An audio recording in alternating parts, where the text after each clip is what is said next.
X-Max at ATV ang iyong Kursunada. Kaya lang, mabigat sa bulsa. Punta na lang kayo sa Skygo. Meron dito.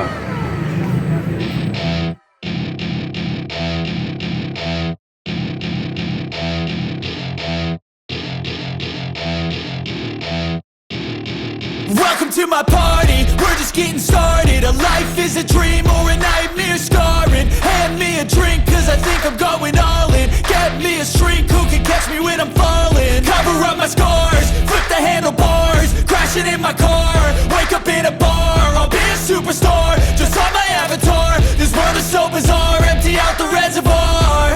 Yeah, I'm taking 6 shots, yeah, straight to the face. And I wanna get lost, I'm sick of this place. Don't know how to stop when I'm feeling this way. So I'm taking 6 shots till I'm feeling okay.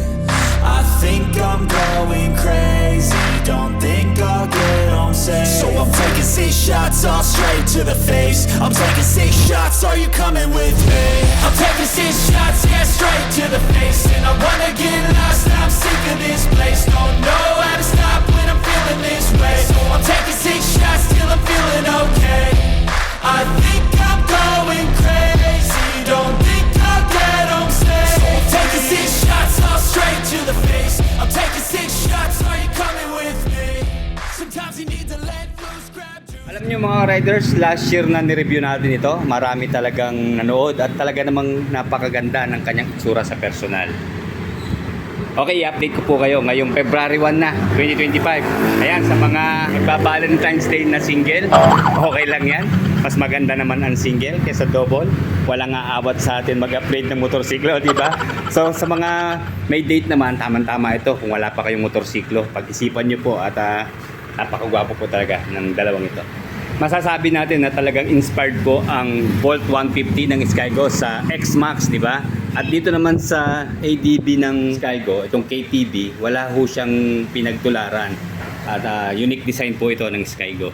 Kaya kung ang inyong naipong pera ay talagang 100k plus lang at hindi kaya yung mga pinapangarap natin mga motorsiklo, okay, meron tayong option. May alternatibo naman. Sige, i-update ko po kayo sa kanilang presyo as of February 1, 2025. Unahin po natin dito sa Skygo Bolt 150. Okay, ang kanya pong cash price nasa 115,000. And then 5,000 pesos po ang kanyang down payment. And then sa 36 months po, ayan ang kanyang monthly hulog, 5,523 pesos. And then meron pong silang rebate na 200 pesos. Okay, dito naman po sa updated price ng KTB 150. Medyo tumaas po siya kasi ito po yung keyless version na.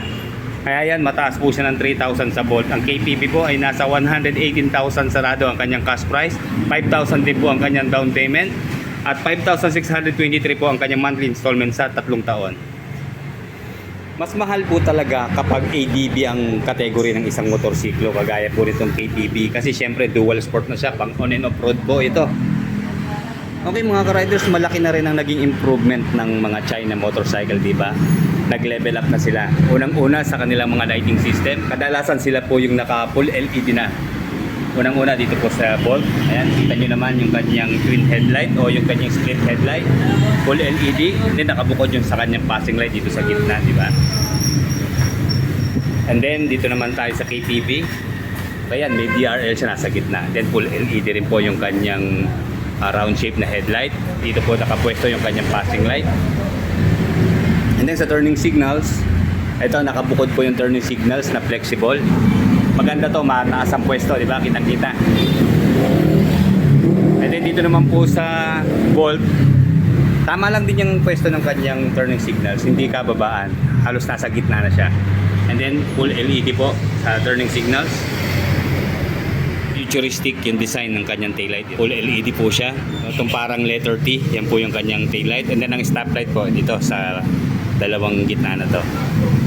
And ganun din po, nakabukod yung kanyang turning signals. At flexible siya. Hindi na natin kailangan lagyan ng protection to. At sasama lang siya kapag natanggi. Siguro bulag na tayo kapag hindi natin napansin itong taillight niya, di ba? Lapat. Yung kanya pong turning signals, okay, ito sa dulo pa, itong yellowish na to. Then stoplight, taillight ay magkasama dito sa gitna. Nga pala, tig dalawang kulay lang po ang available. Ito po sa Skygo Bolt 150, meron po itong matte black and then ito yung combine po ng brown silver na kulay. At dito naman po sa KPB, okay, glossy blue, meron din po itong glossy gray. Hindi pa lang po nakakabit yung kanilang mga windshield. Pero dito po sa windshield ng Skygo Bolt, nakapix na po siya. Mahaba po ang windshield dito, hindi na natin kailangan i-adjust at sakop na yung kabuuan na dibdib natin. At dito naman po sa KPB, ayan, adjustable po ito dahil yung kanya pong bracket, itong kabitan po ng windshield, hihilahin lang po itong hawakan na to para may adjust natin, maibaba o maitaas yung kanyang windshield. And then habang iniikutan natin, tinitignan ko kung may mga decals pa ba siya na nakalagay. So wala na po. Kadalasan nakalagay po ay mga ilang specs lang niya, mga stickers, saka itong emblem po ng Skygo sa side. Then dito naman po sa KPB, ayan, meron po naka-print dito na Skygo. Then dito sa side view, yung kanya pong specifications, yan, LGC FI. Then Skygo. And then dito yung kanya pong model name na KPB 150. Okay, dito naman, maganda, emblem din siya. Pero removable po ito para lang din siyang sticker. And then isunod po natin yung kanilang front tire. Unahin po natin dito sa Skygo Bolt 150. Meron po itong sukat na 110 by 70 by 13 at saka cordial tire na tubeless po ang ginamit. And then dito naman po sa KPB, mas malaki po yung diameter ng kanyang wheels. Nasa size 14 po siya. Then sa gulong po, ang sukat naman 100 by 80 by 14. Cordial tire po siya, tubeless din. Same po sila ng front suspension. Pareho din pong telescopic fork. Okay, sunod po natin ang braking system. Dito po sa KPB, nasa left side po yung kanyang disc. Okay, single disc na meron pong dual piston caliper. At dito naman po sa Skygo Bolt, nasa right side naman. Ganun din po, single disc pero single piston caliper lang. Sa rear tire naman po ng KPB, nasa 120 by 70 by 14 po ang size. And then naka single disc po na naka single piston caliper din. Ilinawin natin sa braking system ng dalawang motor na to. Pareho po silang walang ABS at saka CBS. And then mas malupit po ang shock absorber or rear suspension ng KPB. Nandito po yung kanyang monoshock banda sa right side. Ayan, itong kulay red na spring coil. At mataba po siya mga riders. And then dito naman po sa Bolt 150, meron pong rear tire na 130 by 70 by 13. And then naka dual shock po sa kanyang rear suspension. Kulang coil spring. Parang pwede siyang kapitan ng sub tank. Ayan, meron siyang nakaabang dito mga riders. Single disc na meron dual piston caliper dito po sa rear brake ng Bolt 150. And then ito naman nagustuhan ko sa mga China motorcycles. Napansin ko sa dami na nireview natin, kadalasan meron silang nilalagay na built-in na tire hugger na. Ayan, di ba? Ang haba niya Tapos dito meron pa rin siyang fender, di ba? Sa rear para sumalag nga sa talsik ng putik. Then dito sa Skygo Bolt, meron din po siyang tire hugger na mahaba. Then buti buo dito, malapad yung kanya pong rear fender. And then sa stock na muffler po ng Bolt, mahaba po siya, mataba yung kanyang muffler. Then dito sa plastic na head guard, kaya mahaba din siya. Kaya hindi tayo mapapasok kahit mapatikit. Pero mas maangas po ang muffler nitong KTB. Yan, very sporty siya. At ang macho niya, tignan, di ba? Bulky. Plastic din po yung kanyang head guard. And then dito po sa kanyang CVT, okay, wala na pong nakalagay na kickstart. At itong kanyang air filter box, ayan, matatag din po ang pagkakalagay. Kasi yung Aerox natin, di ba? Kala ko talagang natural siya na muuga, pero pwede naman palang hindi umuuga. Dito po sa KPB, wala rin pong kickstart. Parang mas malaki yung kanyang crankcase, di ba? Itong kanyang CVT. Then sa air filter box, medyo mas malaki sa Bolt. Pareho pong may kill switch sensor yung kanilang side stand. Ayan, pag binaba po natin yan, magsha-shutdown yung ating engine. Ganun din po dito sa Bolt. And then pareho pong mahaba yung kanilang footboard, merong extension. Pero syempre sa Skygo Bolt mas mahaba. Yung kanyang rubber matting. Sana sinamahan na ng metal, di ba, para bumagay.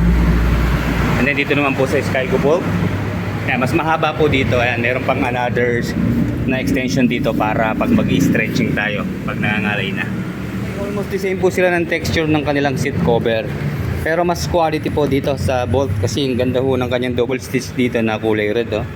And dito single stitch lang po siya, single tone pareho. And then ayan, malambot po dito. Malalim dito sa KPB. And almost the same po ng lambot ng kanilang mga foam. Pero syempre mas malapad po dito sa Bolt. At medyo makitid lang dito sa KPB. Malaki po ang grab bar ng Bolt 150. Dito naman po sa KPB, komportable hawakan pero maiksi lang siya. Pero mas nagagandahan ako sa foot peg po ng KPB. Para siyang hindi foot peg, di ba? Parang design lang pero ayan, malapad po siya na may rubber. At dito po sa Bolt, ayan, kita naman natin, may rubber din naman siya na aluminum yung kanyang ginamit. Check natin sana yung kanilang mga under-seat storage pero hindi pa po sila activated kaya hindi natin mabubuksan. Pero dun sa mga previous na nai-review natin, hindi po talaga nag-fit dito ang full face helmet. Pareho po sa dalawa. Dito sa Skygo Bolt, meron po itong 13 liters na fuel tank capacity at 11 liters naman po dito sa KPB 150. Almost the same po sila pagdating sa fuel consumption. Dito po sa KPB na nasa 41 kilometers per 1 liter at sa Bolt naman po 41.6 kilometers per 1 liter. And then sa top speed, may mga napanood po tayong review. Sa actual test po, umabot po ng 107 kilometers per hour ang kanya po top speed dito po sa KPB. At sa manufacturer's claim naman po ng Skygo Bolt, nasa 100 kilometers per hour. And then pareho na po silang smart keyless sa kanilang ignition system. Makikita nyo naman dito sa kanyang knob. Oh. Maganda ho rito, meron siyang stick key. Yan, ito po sa isa sa na-upgrade dito sa KPB. Po kasi sa unang version nito, ano pa, di susi pa rin po. So dito, pwede na tayong gumamit ng manual key saka yung mismong remote, di ba? Then ganun din po dito sa Skygo Bolt. Dito sinusuot po yung kanyang physical key sa gitna. Then ayan, yung kanyang pong dalawang button ng fuel and seat. Okay, dito naman itatapat lang natin dun sa open para mabuksan natin yung kanilang fuel and seat. Okay, pareho po silang may pocket, left and right side. Unahin lang natin dito sa KPB. Okay, dito po nakalagay yung remote niya. Ayan. Okay, medyo mabigat po yung remote niya. Oh. Then check natin dito sa remote naman ng Bolt. Ayan. Pagtabihin na nga natin. Kaya baka magkapalit, nandito na. Titig dalawa silang remote kapag kukunin po natin ang cash. Okay, dito po sa remote ng Skygo Bolt, ayan, meron siyang button dito sa taas. Dito sa kanyang naka-chrome na cover. I-press lang po natin yan. Ayan, dalawa pala yung press, pwede magkabila. Press lang natin. Ayan, makikita natin yung kanyang manual key. And then dito naman po sa KPB, ayan, meron siyang hawakan na. Nandito lang sa taas, kanyang manual key. Okay. Dito po sa KPB, malalim po yung kanyang compartment dito sa front. Kaya no problem yung malalaking cellphone natin. Pero wala lang po siyang charging port dito sa loob. Parang lalagyan lang po talaga siya. Wala din po siyang lock, mga riders. And then check natin dito sa right side. Okay, nandito po pala yung charging port. Maganda rito, dalawa. Oh. Isa pong 12 volts na power outlet. At dito naman, yan, USB ready na charging port. Then, kasya kaya ang cellphone? Testingin natin. Okay. Kasya din naman, mga riders. So, naisara natin eh. Pahiga nga lang po ang lagay. Okay. Dito po sa Skygo Bolt, maliit lang yung kanyang pocket dito sa harap. Na ipapasok yung buong kamay pero mababaw lang po siya. Pero pasok din yung malalaking cellphone. Ayan. Akala ko hindi sukat eh. Pero pasok po. And then akala ko nasa U-box yung charging port ng Bolt. Ito pala sa side, hindi pansinin kasi kulay black siya. Ayan, USB ready lang siya, mga riders. Check natin kung kasya rin ang cellphone. Ayan. Sukat naman siya, mga riders.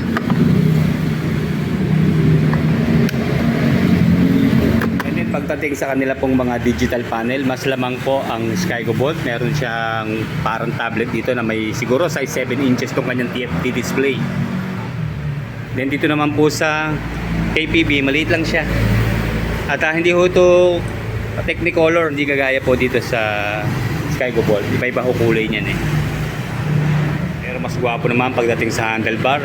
Naka-naked handlebar po itong KPB. And then solid din yung kanyang handle post. Okay, sunod natin kanyang mga switches and button ha. Lamang Lamang naman pagdating sa switches and button, itong si Bolt, meron siyang color coding, di ba? Yung passing light niya dito sa harap, kulay yellow. Then kulay blue naman yung kanyang high beam, low beam sign. Then black naman sa turning signals, yellow din sa horn. And then dito, meron siyang stop and start system, yung kulay red. Then meron switch siyang kanyang headlight, DRL, then switch off. And then electric starter push button. Okay, ganun din pala dito sa KPB yung kanyang idling stop. Ayan, meron siya ito kulay red. Then switch po ng headlight, DRL, then switch off, electric starter. Then nandito po yung kanyang high beam, low beam sign. At meron pong hazard ang KPB. Then passing light din po dito sa harap ng kulay red. Then turning signals and horn.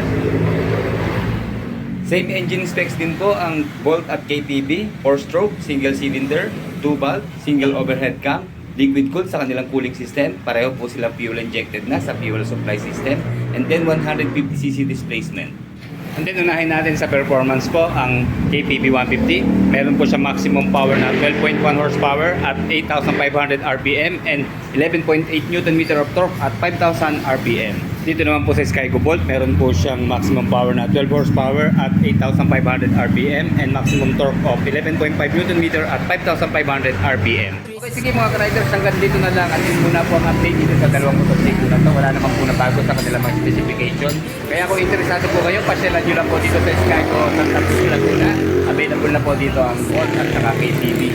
And then kung hindi po kayo makapunta, update po kayo sa kanilang Facebook account na Skygo Santa Cruz. And then pwede rin po kayo tumawag sa telephone number or cellphone number 0917-867-6154. Hanapin nyo lang po si Ma'am Mira B. Ma'am, good morning po. Ayan si Ma'am Mira B. Maldo. Siya po yung store supervisor dito sa Skygo Santa Cruz, Laguna. Sige ma'am, salamat po. Okay. Gasolina, di magkabuslot sa bulsa. Di pirmi pahina, Skygo na sulayan na.